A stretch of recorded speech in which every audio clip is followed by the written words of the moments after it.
Aloha, everybody. Welcome back to Conversations with Joseph Aldo. My name is Kim Ann Curtin, and I'm very excited and honored to have this opportunity to interview a man who is a very, very dear friend of mine. He has been my healer on many, many occasions and teacher also. And I'm just very fortunate to be here with you, Joseph. So thank you for letting me do these interviews with you. Awesome, Kim. So good to be here with you. So good to be here. So today, this is going to be podcast 5 in the series we've been doing with Joseph. There'll be 6 in total. If you haven't seen the podcast 1 through 4, I strongly recommend you check them out.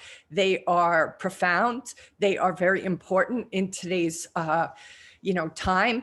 And I think if you want to understand yourself better, the universe better, and or the journey better, they are a must listen to.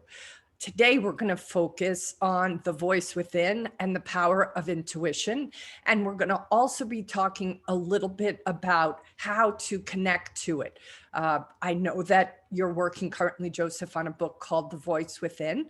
I know you have so many extraordinary stories regarding your own inner voice. You've certainly helped me start to connect to my inner voice. But tell this audience and those who are listening who maybe have never heard about this before or never got into the depth of it, how you personally work with your inner voice. And does everybody have one? Yeah, it's a good question. First of all, yes, I believe everybody has an inner voice or an aspect that speaks to them that we can call our higher self, we can call our God self. But it is the part of us that has the greater perspective of our lives and kind of like the eagle eye perspective. So if we're here in this world and we can see what's in front of us, the higher self, or what I call the voice within, can see the bigger picture and can inform us of like, what is the next best step in our lives to avoid suffering, to fulfill our soul's purpose, just to live a life that's more easeful and graceful. And so I have had this voice that has been speaking to me since I can remember, I think. Consciously remembering, I think it was like I was 17 years old when it first spoke to me. And it spoke as if it was like, like you and I are speaking. It's so matter of fact, like I was going to make a decision, a very intense decision when I was 17. And my inner voice said, you'll do no such thing. You're leaving for college in 3 weeks and your father's paying for everything. So you will just hang tight and leave in 3 weeks. And I was like, oh, that makes total sense. So what my personality was going to do was pretty disruptive to my life when I was basically going to be leaving this family for the rest of my life, going off to school. But I was so stuck in my emotional state and so upset and angry that I was doing something quite irrational. So when I was in my bedroom packing my clothes to leave, 3 weeks before I was supposed to go to college, when I got upset with my father, this voice was just like a really wise elder or parent, just saying, you'll do no such thing. It was very adamant. It was very clear. It wasn't, it wasn't mean-spirited or anything. It was just like, this is what you're going to do. And it was spot on. And I just thought, everyone has this aspect inside of them. This is nothing unique to me. It's just something that we all share. But as I got older, I realized most people don't connect to this voice inside of them. And perhaps they don't hear it like I hear it. I don't know why I hear it so clearly. Since I'm 17 and younger till now, like when something needs to get done or something needs to be done a certain way, this voice will come in and explain very clearly what I need to do. Like, for example, once when I was in my 30s, I'm not sure if I shared this story with you on one of these podcasts, but I woke up one morning hearing to give my housekeeper $10,000. You didn't share this yet. I know the story, but you did not share this on the podcast yet. So I think it's a great story to share. Okay. So I wake up one morning and my inner voice says, all it says is give your housekeeper $10,000. And I wake up all groggy and I'm like, well, that's absurd. Why would I do that? And I get up and I walk around my apartment and I think to myself, I always get guidance when I wake up, and that guidance is always correct. So why would it be incorrect now? But there's this like war with my personality going, that's a lot of money to give somebody. And I'm finding all these reasons of why it's not my inner voice. So after like pacing for 2 hours, like arguing with my personality, I finally said, you know what? I'm going to follow this inner voice, because if I don't follow my inner voice, who am I? I'm not really the authority I claim to be in the work that I'm doing if I don't live by my own precepts.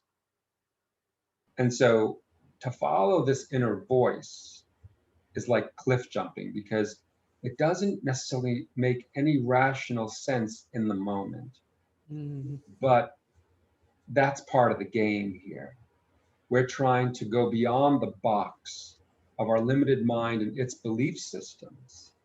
And when you do that, the ego, which is this, tight container of belief systems, every time you jump off the cliff and follow this non-rational part of yourself, then there's this like, it breaks. The ego stretches and expands in consciousness a bit, letting go of its fears, letting go of its limitations. So each time I've done this, I find my ego becomes more and more receptive to the voice and less resistant to the suggestions, to the guidance. So in this situation, I decided to write her a check for $10,000. And she walks in the door to clean the apartment. And I said, Anna, I have a gift for you. And I hand her a check for $10,000. And she just looks at the check and starts crying hysterically. Like she can't even talk to me. And I'm like, what's wrong? It's just a gift. It's a gift for you. She's like, I left my apartment praying for $10,000 because my ex-husband is not paying, the child support, and I have nothing left in my bank account, and I have no money to pay for my rent this month. Wow. And so I'm just standing there like my jaw was on the ground, like, thank God I listened to my inner voice. Yes. Yes. And then a week later, I heard, just out of the blue, it wasn't your money anyway, it was hers. And I was like, what do you mean it's hers? So this is a full-on conversation I'm having with my inner voice. And I'm like, what do you mean it was hers? And the voice said, well, you had sessions with her for 2 years. So she would come and clean my apartment, and over time she'd start asking more and more questions about life, about transformation, about healing. And I said, Anna, I have work to do when you come here, and you have work to do. If we keep doing this, neither of us can get the work done. So I suggest you come for sessions. So here's this person who can't afford me paying my full rate for sessions. Wow. And she went through some massive transformations in 2 years. I mean, she went through the dark night of the soul like nobody's business. So she couldn't afford it, but she had to pay for it to have that experience. And some inner voice said, it's her money that you had to give back to her. Wow. And so I said, well, why didn't you just tell me in the morning when I woke up, instead of making me suffer through trying to figure out like if it's the inner voice or not, or if I should follow this guidance? And I heard, well, it was a test. It was a test to see if you are trustworthy. Wow. And I was like, a test to see if I'm trustworthy? Yes, because what if it's $1 million we ask you to give next time? Are you going to trust? Can we trust you with power?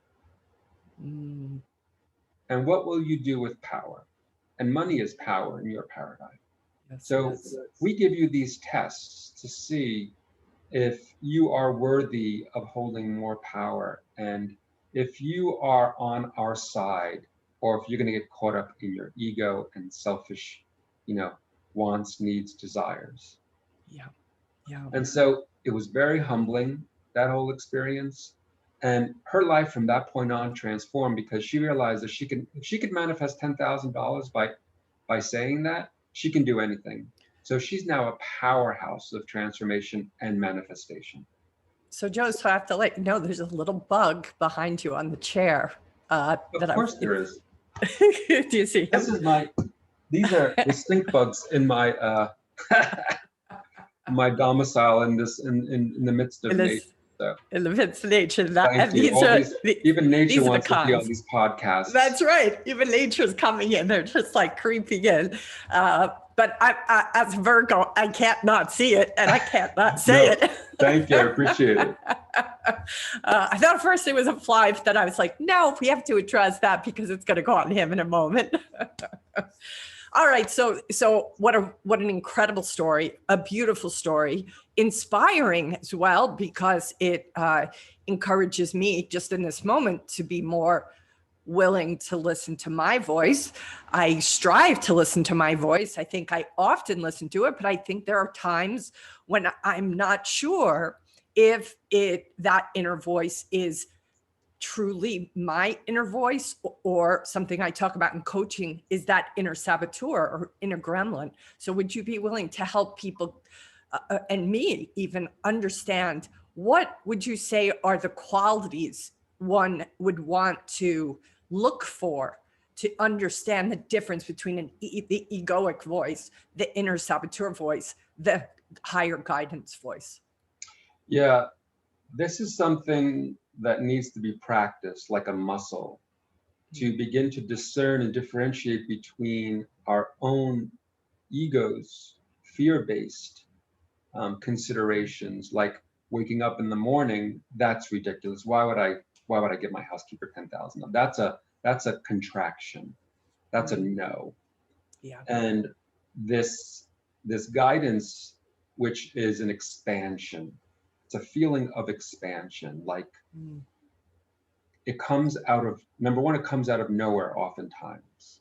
Usually when you're doing something relaxed, or when just waking up in between the worlds from sleep to awake, comes like when you're washing dishes or taking a shower. When your mind is preoccupied doing something else, usually there's space for this guidance to come through. And oftentimes it's very irrational.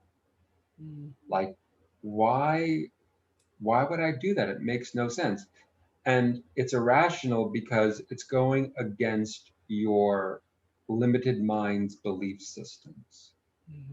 And so, like I said in the beginning, anything that's going to expand our consciousness is going to have to break the egoic, hold on our life.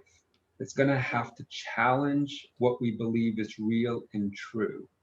And so the best way I've done it to work with this inner voice is, I'll say sometimes, give me 3 like signs that I need to do this. So once I was going to Florida, I was invited to Florida, and I was like, is that guidance? Is that a form of guidance that's coming to me, this invitation? So I said, give me 3 signs that it serves the highest good to go to Florida.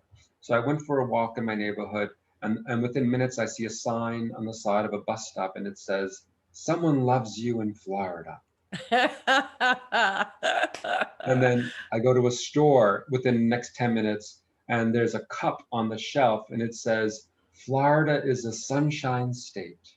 Wow. And then 20 minutes later, I'm walking next to a person who has a bag that says Florida with oranges on it. Wow. So I said, got it.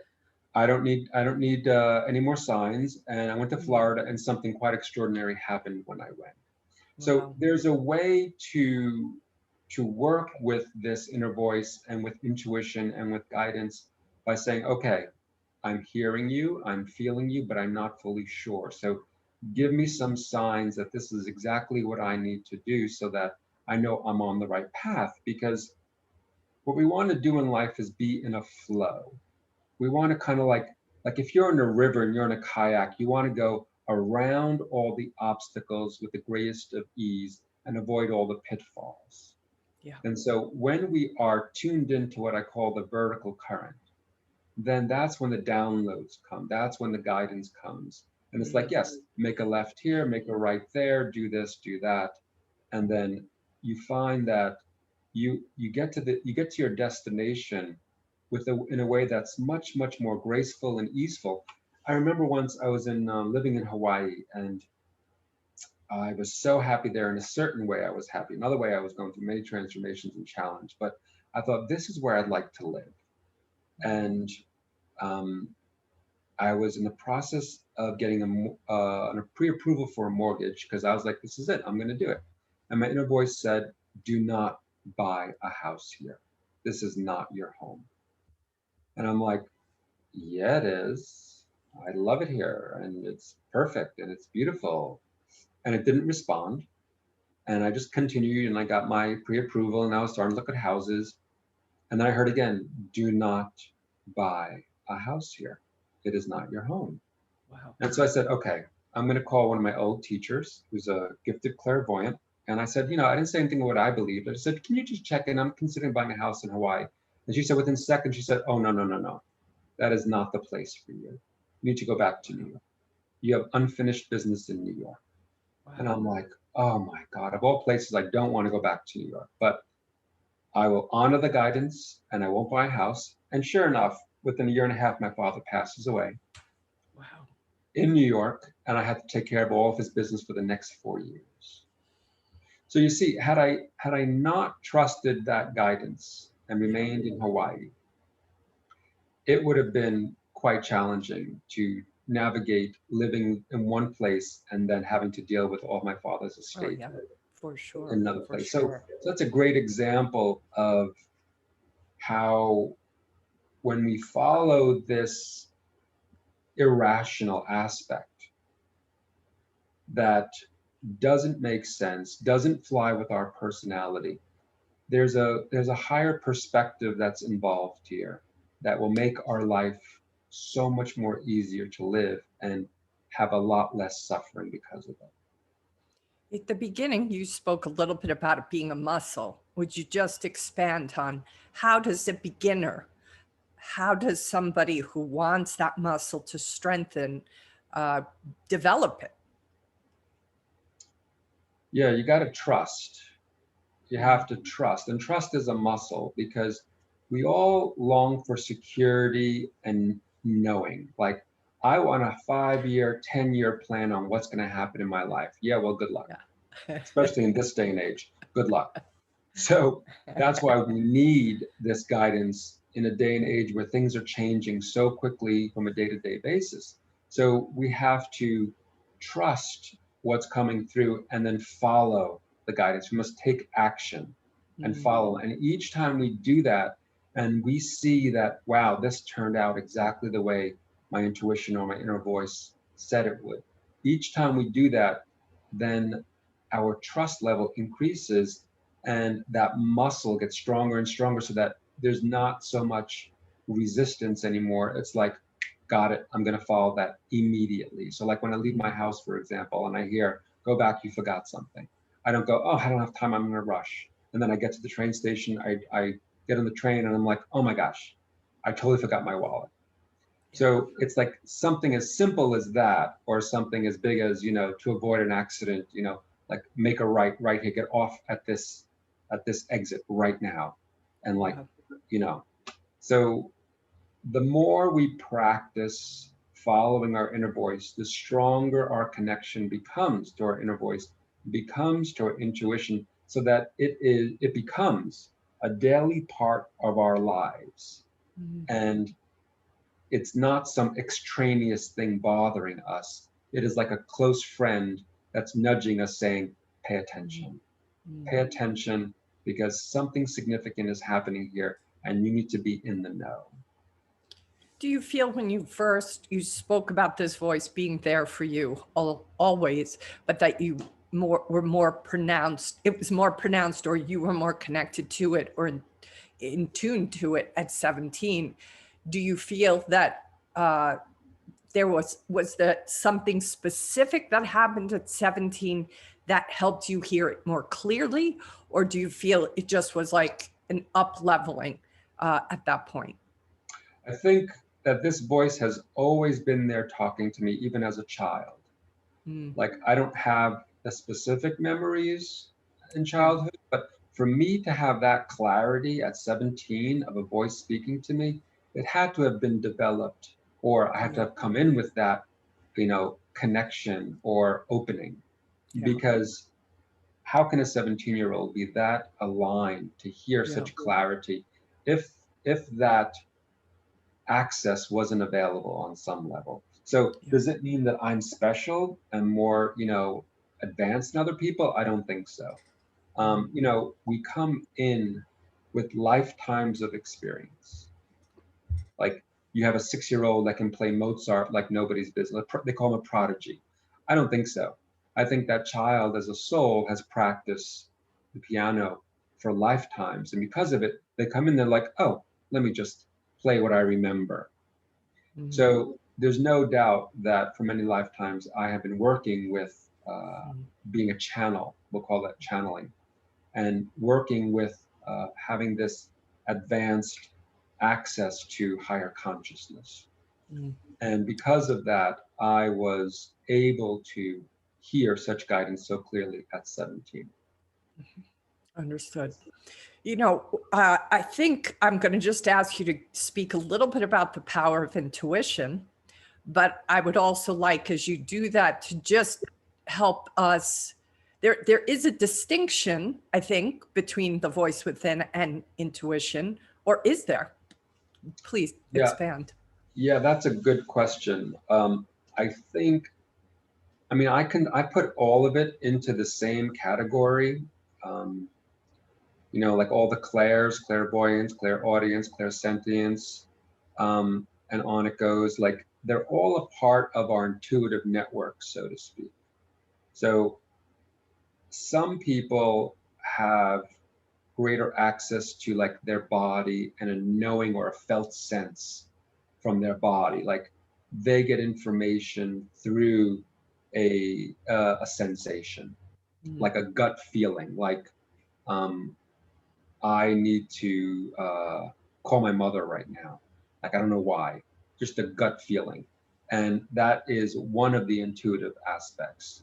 The other one is like an inner, like the heart that just knows the truth. Like, how do I explain this aspect? I basically have all of them. All of my whole intuitive network is like on fire. So if I don't get information one way, I get another way. And that's why when I work with clients, I am pulling on so many aspects of information from them, from myself, from their higher self, from my higher self, from, it's so complex and so multifaceted and so multidimensional that I have access on all levels. So I will simply start talking and know things for the person. I have no idea where the information comes from, but there's this inner knowing and understanding that goes beyond my mind's understanding.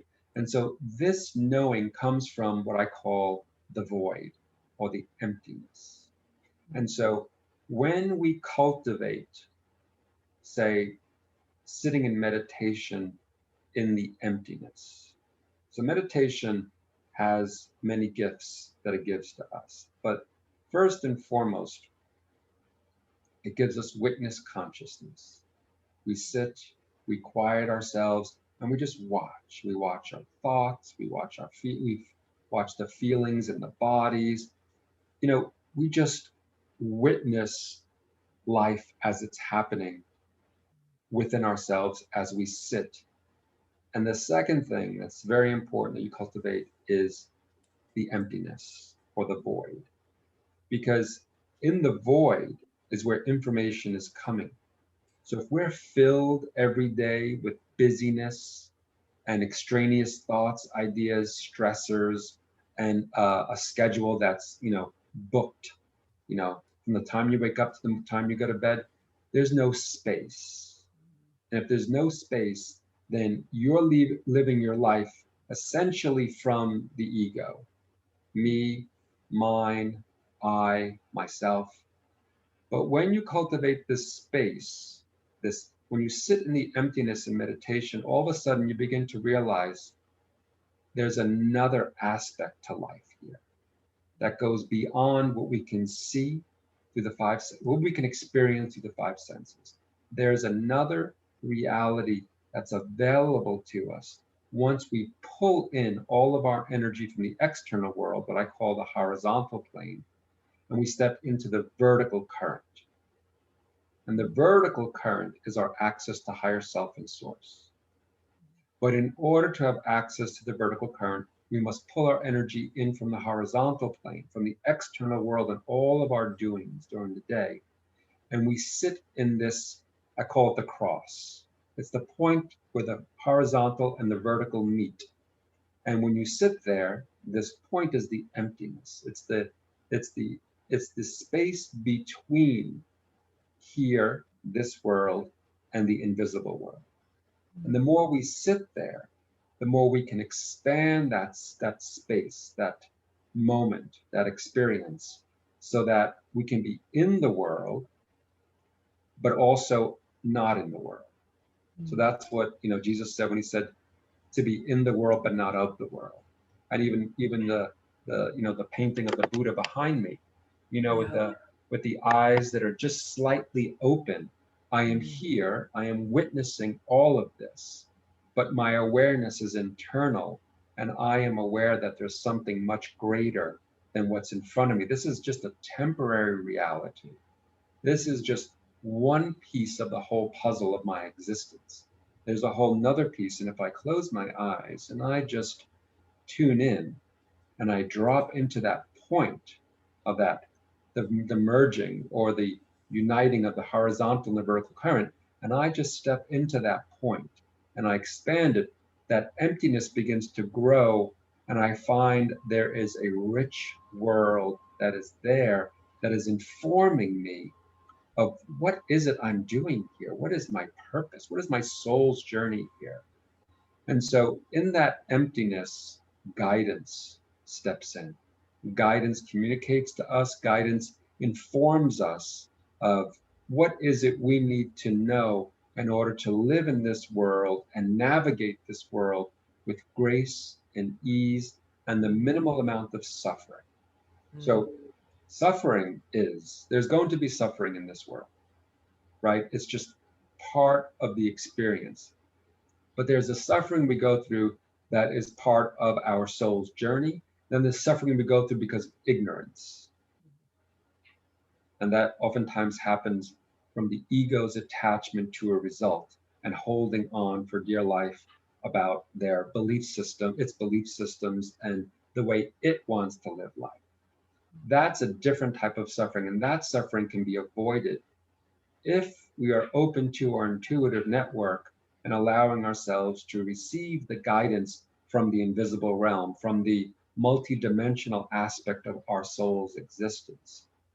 So there's a lot of information in that what I just said, but essentially intuition will come through our gut feeling, an inner knowing that comes from our capacity to cultivate the void, to cultivate the emptiness that allows space to be there so that information could come and arise within our consciousness.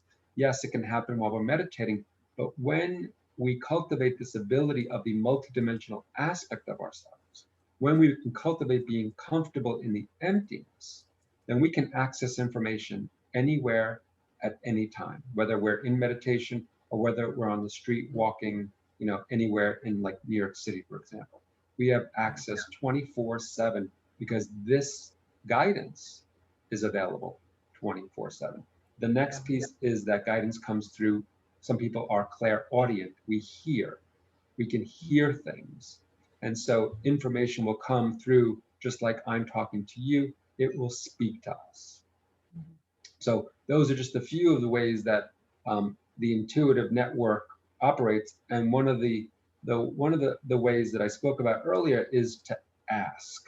If you ask for guidance, it will be given. So ask and it is given is one of my most strongest tools that I use, because if I have to make a decision about something and I'm not sure what to do, just like the example of going to Florida, I would just say, I don't know what the solution is to this. So I need you to come through to me in a very clear and concise way of what I am to do in this situation. And I will wait till I get guidance before I make any decisions.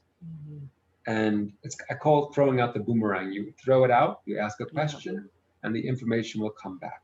But there's a universal law of non-interference. So if we don't ask for help, then they cannot help. The invisible ones, our guides, our support team, cannot help us from the other side because they will incur karma if they interfere with our lives without being, invited into the equation. Mm.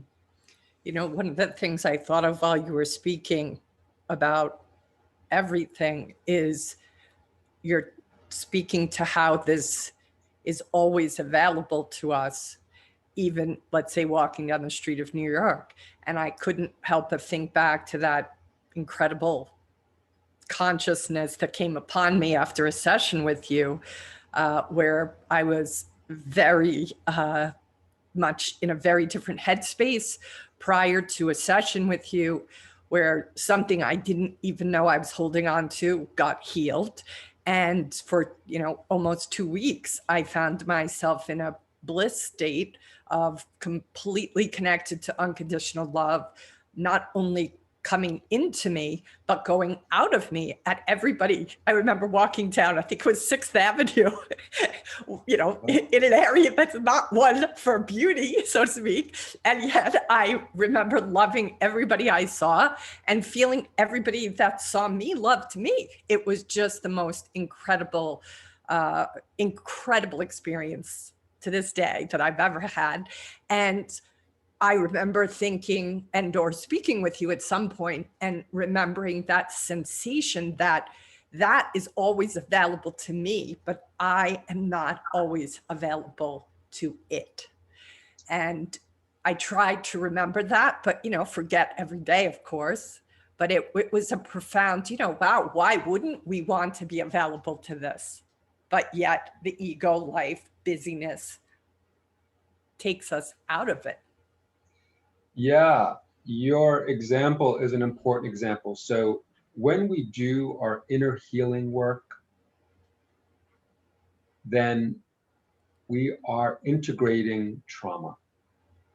So if we are in a state of fight or flight or shock or disassociation because of some previous trauma, then we're not necessarily present or available to receive guidance.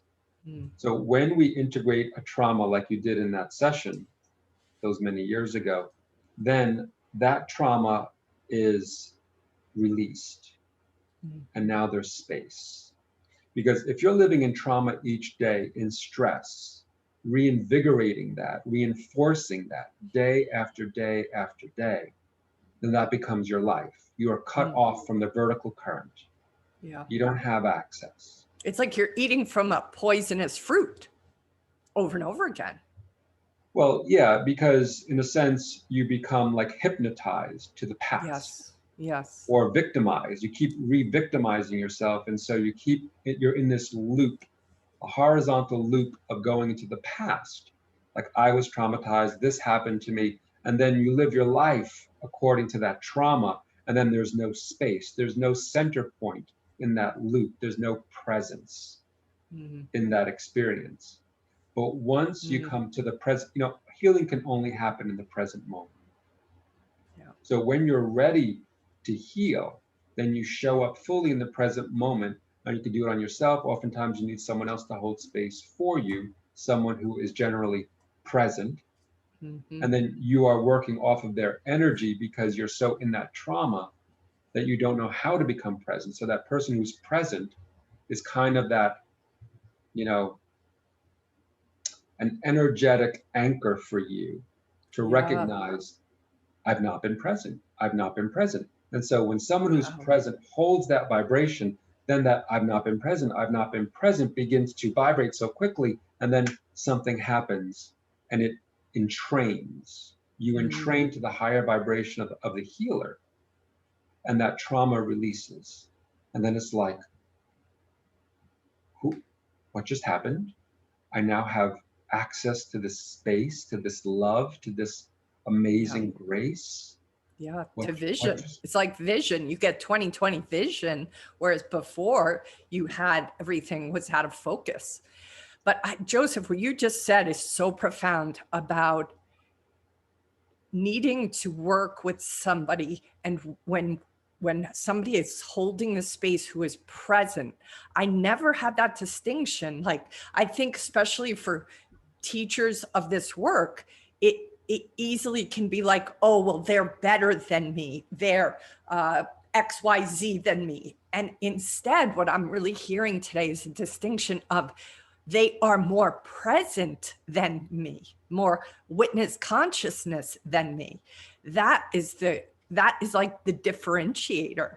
I've just never heard it so succinctly. That is powerful.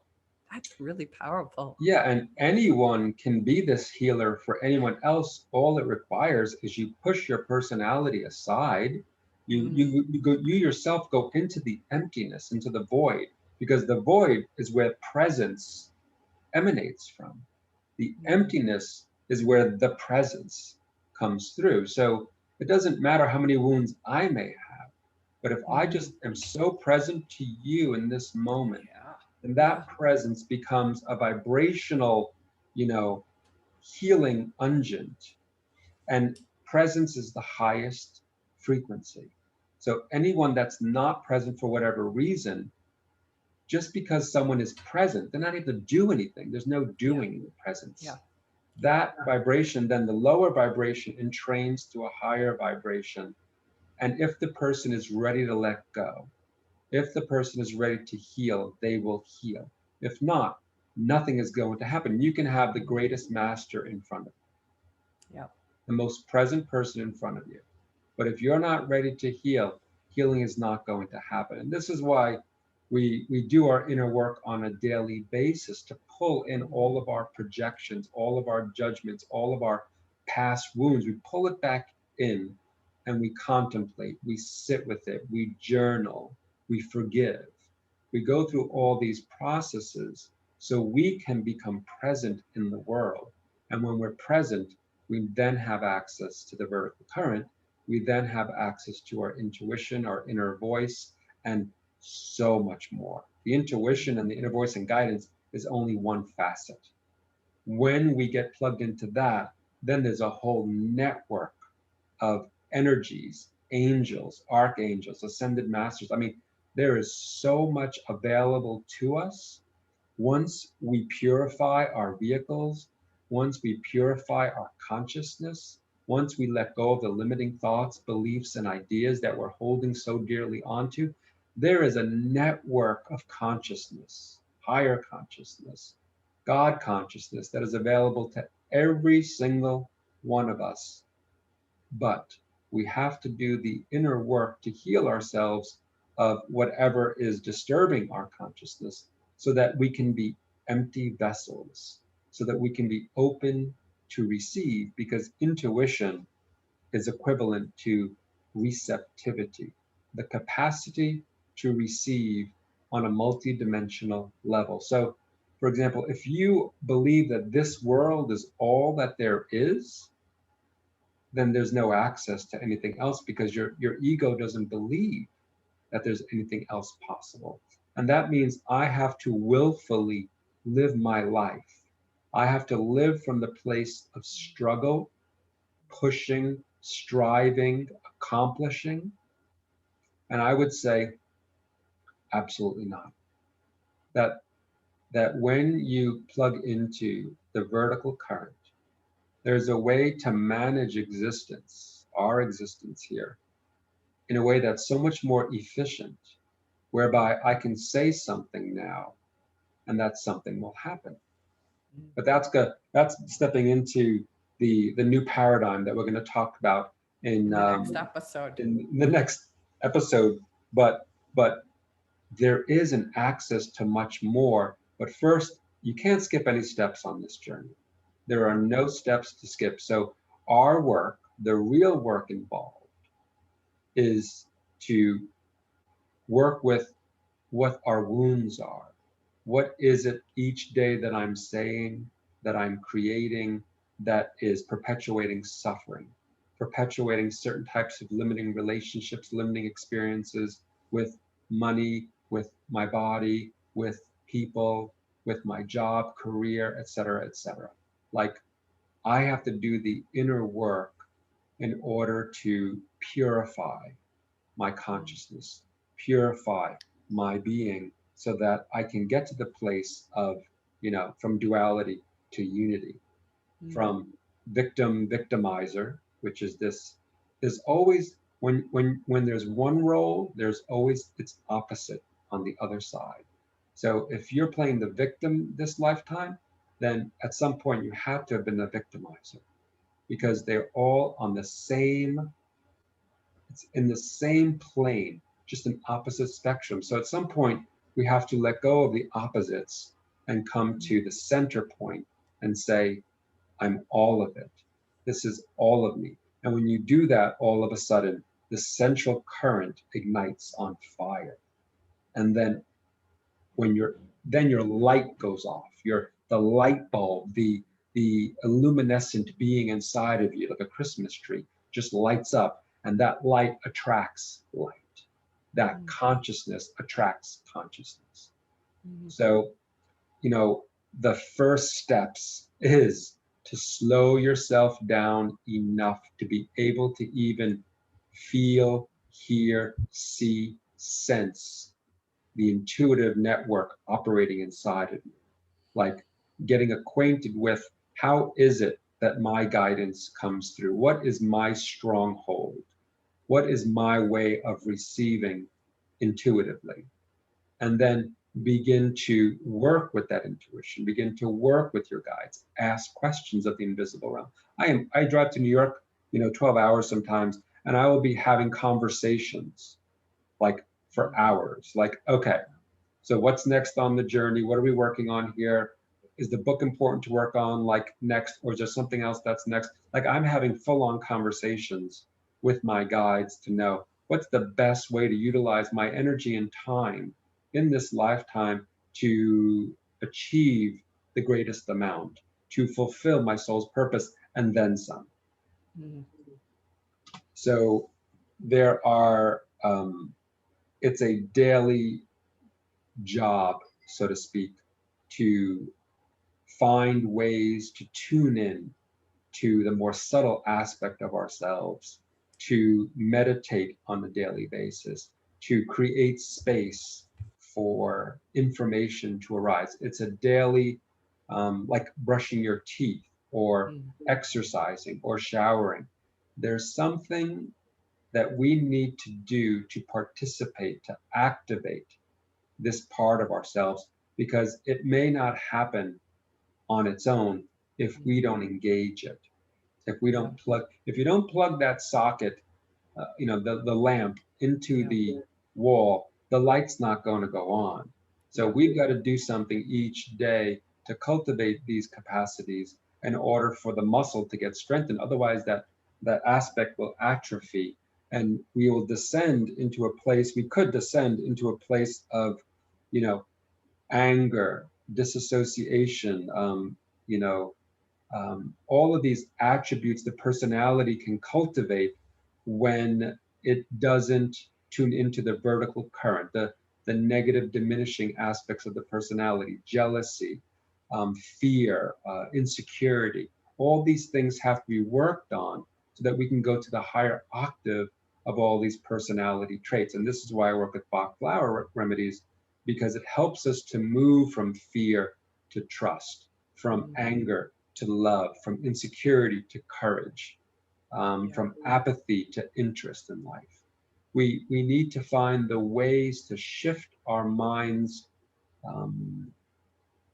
limiting behaviors so we can move to a place that is more in alignment with our soul and not so much in the pit of despair that our personality can get us caught up in. And the other thought is just that burden, the burden of I have to do it all, the burden of it's all up to me. And I think for myself, that is the place that I can easily go based on the life I've had. When I was younger, I did have enormous responsibility. I did have this sense of it is up to me to take care of these people, to help these things get done.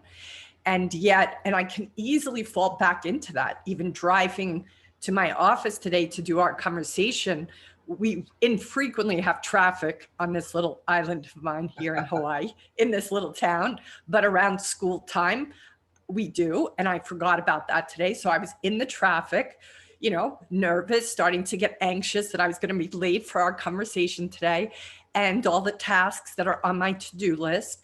And then by grace, I suddenly remembered I can't make, you know, it's not up to me. I can't push the traffic. I can't push the rest of this day into order.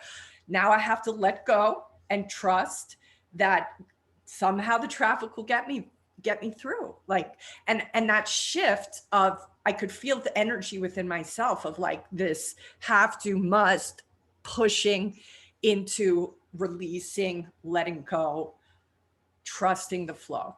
And I laughed. I thought, I bet the reason I'm able to do this right now in the traffic is because I'm so close to Joseph already. Before we even start recording, I'm already getting the benefits of our conversation before it even happens. Because what would Joseph do? What would Joseph say now? And that put me into a very different headspace, very different energy space. Yes, what you're saying is actually very, very important, because the contraction doesn't allow for anything to arise, but the relaxation response, the surrendering my will. Like, what are you going to do in traffic? What are you going to do? You know, this is it. Totally. So if you resist and contract, you're just going to get more of that resistance and contraction, and you'll actually create more traffic. But if you relax and go, I live in perfect timing, everything unfolds with ease and grace, then all of a sudden the waters part, and just out of nowhere, the traffic just starts to flow. So in every moment, we have a choice of what we're going to experience here. And so we meditate because we are reminding ourselves to surrender to the moment, to relax, to allow, to no longer operate from this place of fear and control, or the fear of losing control, because that's part of what happens in the car. It's like, oh my God, what if I'm late? Well, if you're late, you're late. That's it. That's what's going to happen. So that's why you have to have a conversation with this part of us that's like in this fight or flight mode, like, chill out, dude. We're going to get there when we get there. Yeah, but what if? It is what it is. There's nothing to do. So you actually become your higher self, guiding your personality at some point. There's no separation between, when I say this guidance, I'm not talking about something outside of us. It's actually inside of us. It's actually powerful. Us. It's the part of us that isn't fully incarnate yet, but eventually when there's space, it fully becomes us. So that when I am walking the streets, I'm no longer operating necessarily from the personality level. I'm operating from the higher self level, because I've been doing this for so many years that it's integrated into the fabric of my cells of my body. And so I am more light now because of all of this processes that I've been through, these healings I've been through, of releasing the pain, the suffering, the wounds, lifetimes of trauma. And because of that, the higher self no longer has to be somewhere out there that I'm tuning into, but it's now an integral part of my being. So your example is really a perfect example of how you can change your situation with a thought, with an inhalation and an exhalation. And on the exhalation, releasing all this stress, releasing all this me, I, BS that we run all the time. No, it's beyond me. It's much, much more than me. And if I just surrender to the greater part of me, then I can have such a more enjoyable time in this world, rather than living this stress-filled, running from moment to moment, holding my breath, trying to like accomplish the next great thing, Meanwhile, when I arrive at my accomplishment, I'm not even there to receive it. Yes. Yep. Yep. Right? Absolutely. Plus, you're so burnt out and cooked that you wouldn't even be able to enjoy it because you're like, a burnt piece of toast. You got nothing left in you. That is, my work for right now is to just keep remembering that it's not me. I will do what I can, but ultimately I'm that vessel, the hollow reed that, spirit works through, source works through, and to use me as a tool, but that I'm not the hammer tool itself, having to bang everything. But that's the place that I can forget, and I can easily go back to thinking it's all up to me. And miraculously today, I remembered it isn't. It isn't all up to me. And I put myself in the right space, but ultimately I have to surrender. And that's because of so much of the teachings, you have taught me. So thank you for, teaching me even as I was on my way to this conversation today, Joseph. Sure thing. So what I'm thinking we close this up now, and then we'll come back for podcast 6, which is going to be about the new paradigm. Thank you for today's conversation, Joseph. Is there anything else you want to say before we wrap this one up? No, I think we've covered all bases. I think there's a good amount of downloads and transmissions in this interview and conversation and podcast that I think people have plenty to work with. So yeah, how about we end it here? And thanks so much for your presence, Kim. I appreciate you. Thank you, Joseph, so much.